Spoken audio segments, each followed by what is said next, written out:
Hi, Warren. My name is Robert, and I'm a shareholder from Toronto, Canada. Warren, 3 years ago, Charlie Rose asked you a question to the effect of what you wanted to be remembered for. And your reply was, he was a teacher. So in that spirit, Greg, I'm curious to hear maybe a story of where you learned something very profound from Warren. I'm sure you learned many things, but if there's a story that kind of comes up in your mind, we'd love to hear it. And vice versa, if we have the time, Warren, what's something that you maybe learned from Greg? Thank you. Yeah, I will turn this over to Greg in just 1 second, but now the main thing I'd like to be known for is old age.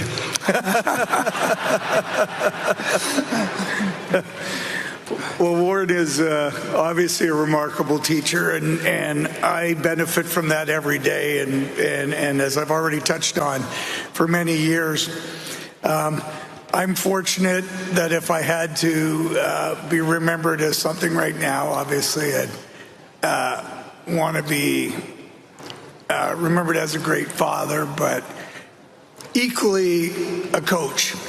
And that goes to family, friends, and just being involved with the kids I coach in hockey or baseball or whatever it may be. I think we've got a great opportunity to give back to them at a very young age. So obviously those would be how I'd want to be remembered, and hopefully that'll be many, many years from now. But I love thinking of Warren truly as a teacher, and he's in every day get the opportunity to continue to learn. Warren and I, his dialogue is strong every week, and we're always talking around opportunities in Berkshire or things that are going on globally or in the U.S., and each one's truly a learning moment.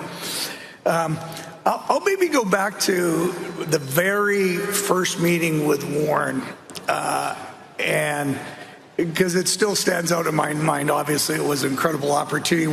Warren was buying or acquiring Mid-American Energy Holdings Company at that time, or thinking about it, and I had the opportunity with my partners to go over there on a Saturday morning, and we're discussing the business, and Warren had the financial statements in front of him.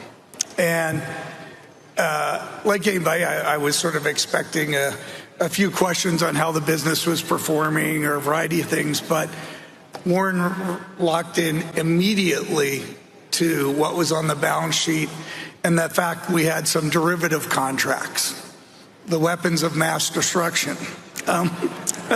And associated with the utility business, we do have them because they use them to match certain positions, and they're never matched perfectly, but you do have them, and we're required in the regulated business. But I just remember Warren going to it immediately and asking the composition of it and what was the underlying risk in it, and wanting to thoroughly understand it. It wasn't that big of a position, but it was absolutely one of the risks he was concerned about as he was acquiring Mid-American. And obviously in light of Enron and everything that had gone on, it was a very pertinent question. And then the follow-up to that was, then there's an energy crisis in the U.S. Around electricity and natural gas, and a variety of folks were making significant sums of money. This is a year, 18 months later. And Warren's follow-up question a couple of years later to me was, and I knew it was more just checking or testing, so how much money are we making during this energy crisis? Are we making a lot? Are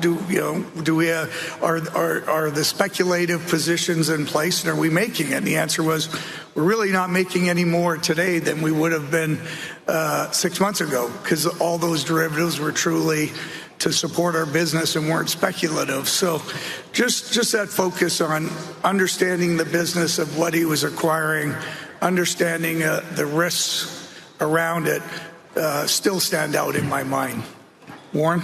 Yeah, it's that's one thing we've really never talked about here, but I spend more time looking at balance sheets than I do income statements. And Wall Street really doesn't pay much attention to balance sheets, but I like to look at balance sheets over an 8 or 10 year period before I even look at the income account, because there are certain things that's harder to hide or play games with on the balance sheet than you can with the income statement. And I mean, neither one gives you the total answer on anything, but you still ought to understand what the figures are saying and what they don't say and what they can't say and what the management will like them to say that the auditors wouldn't like them to say. And I mean, there's just a lot to be learned, and you do learn more. You learn more from balance sheets, in my view, than most people give them credit for. In terms of, I really haven't. I'm not worried about being remembered about that. People don't remember. Well, they don't remember enough about Katharine Graham, for example, in terms of this story that shaped America in many ways. Certainly, it had just all kinds of impact. And I think, I mean, history is so fascinating. And Charlie was probably the best person you could imagine in what he learned. Charlie was never satisfied with just superficial things about any subject. He really wanted to understand it. And he always would tell me that, don't take a position on anything until you can describe the arguments against it better than the person who is arguing with you, that you should be able to argue their case better than they can. He was a remarkable teacher, and but so were those other fellows I mentioned. I've had and of course my dad was an incredible teacher. So you make the most of the people you meet that are going to make you a better person, and probably forget about the rest to quite an extent.